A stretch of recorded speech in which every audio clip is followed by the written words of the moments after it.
Hello homies, I hope you're having a good day. Today we look at small things we can all do to better ourselves. Some of these will apply to you. Some will not.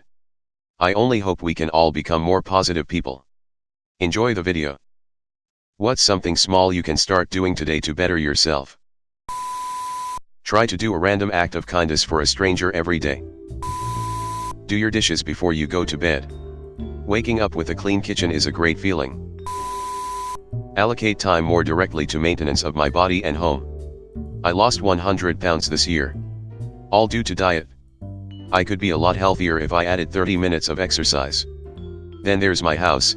After I lost my wife, I had a lot of trouble motivating myself to clean, and now certain rooms are really needing it.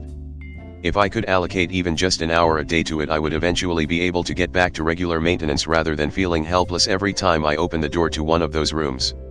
Lastly, reading. I desperately want to get back into it, and I've succeeded a couple times and loved it. But college broke my spirit of habitual reading, and I'm not sure how to get it back. Make a budget and stick to it. It can change your life dramatically for the better. Man, I worked in blue-collar jobs for a few years, and the amount of I got for having a budget. But multiple guys would come back to me and say, "My wife thinks we need a budget like you got," made me feel better.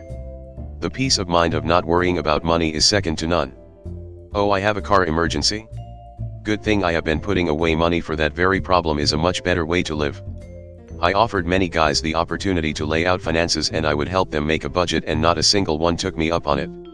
Hell, even my dad won't let me help him, and he is in all kinds of financial trouble. Edit. Okay, I think I have like 20 people asking me for help with a budget. I am actually kind of on my honeymoon at the moment, so I don't have access to my computer, and mobile is a pain. So here is what I'll do. I will try to do a screen capture of me making a budget and talking through it the best I can and post it. Luckily I do presentations for a living, so it shouldn't be too hard to watch, I hope. I won't leave you all hanging, just give me some time to get back and get through Christmas. Sorry everyone, I wasn't ready for that, but I was toying around with trying to help people with basic budgets for a while, so this could be my excuse. Thanks everyone, be safe, and I shall return. Edit 2.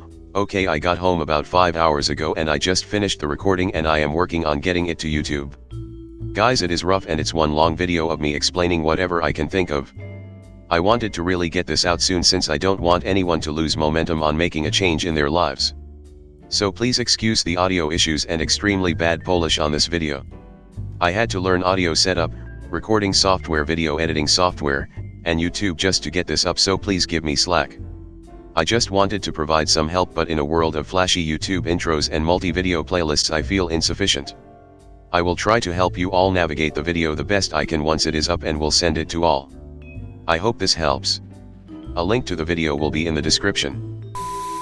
Write down the stuff you've been putting off and schedule yourself time specifically to get them done. It will keep your mind free from having to constantly remind yourself, and once the task is completed, you're free. I had the best idea I've ever had 2 weeks ago, and it has been going great. I used to make a to-do list, but it would just make me super anxious and feel overwhelmed seeing everything I have to do. So lately I have been just doing tasks throughout the day and only writing it down when I have done it. Now I get to see progress and accomplishments add up, and it's motivating me very well. Call your loved ones, especially the ones who have loved you even through your times. Forgive your past self and learn from your previous mistakes. Also, you can improve others' lives by saying thanks. It goes a long way. You can't keep blaming yourself. Just blame yourself once, and move on. Homer Simpson. Take deep, controlled breaths. Set a schedule. It doesn't have to be set in stone, but a general idea of how your day will go will help alleviate stress and anxiety. Give someone else a compliment at least once a day. It's as simple as noticing the guy next to you has a stylish tie, or that your co-worker's homemade lunch looks tasty. Besides, it always seems to end up making someone's day, and the effort required is so small. Edit. I'm so proud that this is my most upvoted comment ever. And thanks for the gold. If it's not natural to pay a random compliment, I try to just smile at someone every day. Or really as many people as possible. I smile at people I interact with, cashiers, waiters, train workers, etc. Just to pass a little small bit of positivity. If it takes less than a few minutes to do and you're doing absolutely nothing, do it. That's exactly what I started doing about a month ago. Oh my goodness, things aren't looming over me anymore, and it feels amazing. I have gotten so much more done at work and home. My wife doesn't have to remind me to do things, because I just do them immediately. Even if it is a pain or somebody will be mad, I just do it and move on. Also, a method I use for longer tasks is that I set a timer for 5 minutes, and I'll just take it in bites. Like when I'm cleaning up the kitchen. When the alarm rings you can stop, but often all you need is just to start doing the task, and then even though the alarms goes off, you'll think I am JGHT as well. Finish the last 2 minutes of cleaning now. Has helped me get a lot more done. 3. Get at least 30 minutes of exercise a day. As simple as taking a walk. Set a sleep schedule and try to stick with it. Waking up at the same time every day was one of the best things I've started doing. Start doing simple exercises that don't require any equipment. Walking/running outside, push UPS, sit UPS. Edit, I guess not really simple, as most of them require a certain technique so you don't hurt yourself in the long run. But it doesn't cost money, it's something you can do at home if you don't have the time to go to the gym, or combine going to the gym with exercises at home. Good luck to anyone trying something like this. To finally start looking for a therapist. I know it sounds ridiculous, but even working up the motivation to go online and search for one is hard. I keep telling myself I'll do it and I'm perfectly capable of doing it and have the time to do it, but then I just don't. Finding a therapist for anxiety and depression caused me so much anxiety that I put it off for years too long. It was almost too late by the time I actually went to one. I should have done it much sooner. Yeah, gotta take care of your mental health. Start looking right now, y'all. Read a book for at least 10 minutes a day. Edit, wow, thanks for the gold. I'm a firm believer that anyone can love reading, they just have to find their genre. I'm currently working on Dostoevsky's The Brothers Karamazov, but a few of my favorites are Austen's Sense and Sensibility, Emma, and Pride and Prejudice, Hawthorne's Scarlet Letter, and Saint-Exupéry's Little Prince. I try to follow Aristotle's idea that it is the mark of an educated mind to be able to entertain a thought without accepting it. Read fun things, read hard things, but never make your reading list an echo chamber. Challenge your mind and reward yourself with fun reads too. It'll grow your vocabulary, your ability to reason, and your worldview. Steps off soapbox. Reading for fun is one of the best changes I ever made. I still watch TV and play video games, but reading is one of those things you start to love more than anything once you get into it. Start putting $20 away from each paycheck into a savings account. Don't look at that money. Don't touch that money. That money may as well not exist. Repeat every paycheck, bumping it up as opportunity affords you. Each time I get a pay rise or a bill payment amount declines, I put half of it straight onto that $20. Say my wage goes up $100 per week, 50 of that goes straight into that savings account. Say I pay off my car loan, which was $80 a week, 40 of that goes into DHA savings. It's money I previously never had, so I'm not doing a disservice by putting it away. The other option is to use it to snowball debt. That is, use the extra 40 a week to pay off another loan, credit card, etc. till it's gone. Start by writing down a goal, then make a list of smaller achievable milestones on the way to reaching that goal. While you're writing your goals, just write about the day. I write every day, including goals I want to do for the week/weekend. If I write it down, there is a much larger chance I'll get around to doing it. A few years ago I started writing. Like journal style. And I found it to be the single most therapeutic exercise I could do. I'm far from a writer, I'm really not good. Part of the reason I started to writing was for the practice. Open a new Google Doc, put in the date, and entry number 1 and just write about today. Self-reflection is a lost art that all of us should take part in daily. And you know what, it's not all bad. As I started writing, I found that my big problems in life weren't all that big compared to the other challenges I have faced. It's all perspective. It's also really cool being able to look back in time. I have been doing this daily for 5 years and it has made me such a better person. I don't do it for anyone else, although I did have a date cutely ask what did you do on the night of blah interrogation style, and I was actually able to answer. She seemed to get a kick out of it. Edit, because a lot of people are having similar questions, I'll add detail to my process below. So I have a few separate docs. One for each year, they get hefty fast, so I also have a monthly doc. Every month I spill over and paste everything into my yearly doc. Finally I have a master doc where all my yearly docs empty. It's huge, like over 1,000 pages. Some days I don't have much to report on. Not every day can be the most exciting. But nevertheless, I'm writing something down. I usually get into the office a little early, and while I sip my first coffee I'll open up Google Docs and write about the day before. Entries average 500 to 800 words each, but they didn't start that long. About once a week I'll have a nice entry get to like 1,000 words or more. On slower days I'll challenge myself. Like, what are my top 10 favorite movies and why? I'll make a list. It's interesting to write that stuff out because you start to learn about yourself. I'll write daily, weekly, and monthly goals. I'll write about my family, my dates, my crushes. That stuff is always fun. I'll write about what I'm currently reading. I'll reflect on certain passages. I'll reflect on current events. Anything really. It's so strange what you get out of all of this. When someone asks what's your favorite movie, you have a real solid answer. I have that for everything at this point. It's made my conversational life better. It's really interesting to see my writing style change depending on who I'm reading during that month.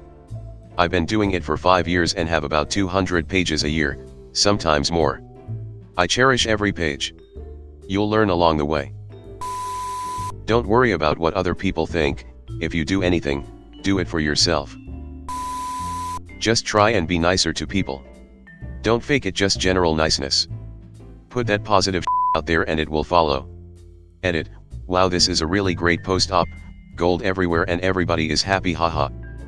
I find myself an optimist. I'm nearly always happy, or at least understanding. If I may add to what you said, I think a big part of being an optimist, on top of being positive, try appreciating the good. Here's a minor example. It's easy to be at a party and see someone trying to play guitar and think to yourself or out loud and be pessimistic. PSH, this guy trying to be cool, what a tool, he doesn't even sound good. I used to be like that. Then one day I tried guitar, and it was f***ing hard. Like really hard. But I kept at it. I practiced and practiced, and no lie, maybe 2 years later I was as good as that guy was at the party. I was hit quite hard with sudden peripeteia. I was like, damn, that guy put a lot of work into this, maybe I should just try and appreciate it. After this exercise I started to apply appreciating talent to everything. The work, dedication, time, and passion people put into hobbies and skills is nothing short of stunning, and it has given me a newfound optimism in life. I've also just been genuinely nicer to people because I'm amazing at their talents. Edit. I realized I shouldn't be angry for lacking a talent. Talent isn't something inherited, it's a reward. Take a break from screens every so often. I work in front of a computer, so I know my terrible eyes are only going to get worse. Anything I can do to help them I will. The look 20 feet away for 20 seconds every 20 minutes rule really helps me. I set a timer and everything. Practice mindfulness for just 15 minutes a day. You can do it throughout the day. Maybe 3 times for 5 minutes. To do this, you basically try to be aware of yourself and your surroundings. Notice what is near you. Notice where you are. Notice why you are there, or why your feet or arms are in a certain position. Notice why you might be feeling sad or angry or even happy. Mindfulness builds patience, and makes you more empathetic toward people. It helps you become aware of other people, and helps you learn how to communicate to them better. Try to formulate a way you might be able to start letting go of past pain. Edit. OMG, my first gold. Thank you, kind stranger. Consider this thought experiment. Do you hold it against a doctor in the 1800s for failing to save a patient requiring nuclear medical physics and tailored pharmaceutical medicine? Probably not, because we accept that that doctor didn't have access to those technologies and he did the best with what he had. Do you blame a nurse running her little sheet metal clinic in modern-day Africa for the same thing? No, because she is doing her best without having hundreds of staff and millions in technology that a large American hospital might have, even though that technology is out there. Lastly, do you judge a kid for not understanding some aspect of your job that you find simple and obvious? Now ask yourself, why are you holding your past self hostage for not having the knowledge and experience that current you has? Everyone fucks up, and those mistakes are where the majority of our learning comes from. I'd say the vast majority of incredible relationships are born from the ashes of failed relationships because they learned immense amounts about general relationship skills and their own personal needs. Lots of companies were started when someone messed up and quit a job they weren't suited for. A big illusion people have is, yeah, but I took so much longer to learn these simple things, when in reality what actually happens is the timeline for when people are first exposed to problems varies greatly. Maybe you were thrown a curveball before you were ready, so you missed it, or maybe someone else has already swung at 5 by the time you saw your first, so you ended up comparing their clean hit to your clumsy miss. Be willing to acknowledge how open you are to accepting the shortcomings of those around you, and be smart enough to extend that kindness to yourself. And so long as you are better than past you, you are improving, and that is all that is important. Edit, y'all making me feel all warm and fuzzy inside. Here is hoping a random dumb comment can do something to get someone to improve their life somewhere. Honestly, if you're anything like me, then meditating. Start every day with 10 minutes of meditation and it will help bundles in calming you down and allowing you to think rationally throughout the day. Edit, well, this blew up. My inbox is going crazy. 2 things. 1, yes, it's tough to start off with 10 minutes of meditation. My point was that 10 minutes is more than enough, so if you target that to be your ceiling, that's all you need. But meditation is ridiculously tough and much harder than people actually think it is, so as others have recommended, starting off with 2 to 3 minutes and then building up isn't a bad idea. 2, I can definitely see people falling asleep during meditation. And initially, that's not even a bad thing because the whole point of it is calmness and clarity of thoughts. But if you push yourself a little bit consciously, you can maintain that clarity of thought even while you stay awake and keep yourself aware. Remember, inhale, 1, and then breathe out, 2. Then 3, 4, then 5, 6. Keep counting so that your attention is on your breathing and you will have a difficult time falling asleep but an easier time from there on focusing on something. Clean your house or room. At the very least just what you can see. It is the only way I can get out of a rut. Thanks for gold, smiley face. My first ever. I have a horribly anxious mind. Just tidying up helps me move on to the next step. Thank you for listening through to the end. I hope I made your day a little more positive. See you tomorrow for more coffee and chat.